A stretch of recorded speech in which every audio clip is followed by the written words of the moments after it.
மயிலாப்பூர் போலாமா? சென்னை வந்ததுலேருந்து சில பல கோவிலுக்கெல்லாம் போகணும் அப்படின்னு சொல்லிட்டு ஒரு பெரிய பக்கெட் லிஸ்ட்டே போட்டு வச்சுருந்தேங்க.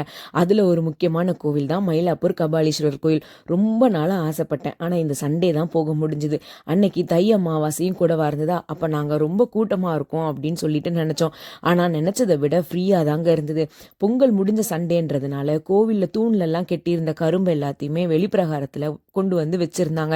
வேணுன்றவங்க எடுத்துகிட்டு போகலாம் அப்படின்னு. ஆனால் சிவன் சொத்து கொலநாசம் தானே, அதனால என் மாமியார் வந்து எடுத்துகிட்டு வரத்துக்கு அலோவ் பண்ணல.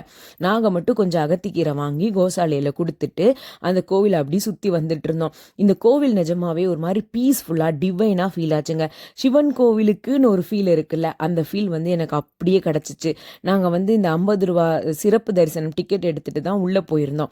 அந்த கருவறைக்கு கொஞ்சம் முன்னாடி உள்ள ஸ்பேஸில் உட்கார்ந்து சாமி பார்க்கறதுக்கு அலோவ் பண்ணாங்களா, எனக்கு போனது மட்டும்தான் தெரியும். ஏன் கண்ணெல்லாம் நிறைஞ்சது, ஏன் அழுதேன்னு எனக்கு சத்தியமாக தெரியாது.